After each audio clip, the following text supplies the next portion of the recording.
ఇయ్యాల రేపు అందరూ ఎక్కతక్క నూనె పోసి ఫ్రై చేసి కూరలు తినుడేందో గానీ మస్తు మంది ఒంట్లో వేడి సమస్యతోని బాధపడుతున్నారు. ఒంట్లో వేడి ఎక్కువై అరికాళ్ళు వలుగుడు, అరిచేతులు వలుగుడు, కాళ్ళ మంటలు, చేతుల మంటలతోని బాధపడుతున్నారు. ఇంకా కొందరేమో నెత్తెంటికలు తెల్లబడుతున్నాయి, చుండ్రు సమస్య ఎక్కువ అవుతుంది. అట్లనే ఊసిపోయిన జుట్టుతోని చిక్కెంటికలోళ్ళకి అమ్మి బుగ్గలు, గిన్నెలు, గిలాసాలు కొనుడైతుందని బాధపడుతున్నారు.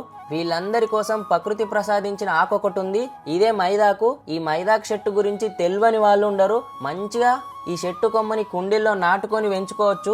దీని ఆకులు దింపి మంచిగా దంచి కాళ్ళకి చేతులకి పెట్టుకుంటే అరికాళ్ళ మంటలు, అరిచేతుల మంటలు తగ్గిపోతాయి. ఒంట్లో వేడి కూడా తగ్గిపోతుంది. ఈ రుబ్బిన పేస్ట్ నెత్తికి పెట్టుకుంటే తెల్లబడ్డ జుట్టు జర షైనింగ్ వచ్చి లైట్ గా ఎర్రగా అవుతుంది. చుండ్రు సమస్య కూడా పోతుంది, జుట్టు బలంగా మారుతుంది. మన ఆచార సంప్రదాయాల ప్రకారం ఆషాఢ మాసంలో ఖచ్చితంగా పెట్టుకోవాలి. ప్రకృతి ప్రసాదించిన మైదాకు చెట్టుని కాపాడుర్రి. మీరందరూ టైంకు తినుర్రి, మంచి తిండి తినుర్రి, ఆరోగ్యాన్ని కాపాడుకోర్రి. అప్పుడు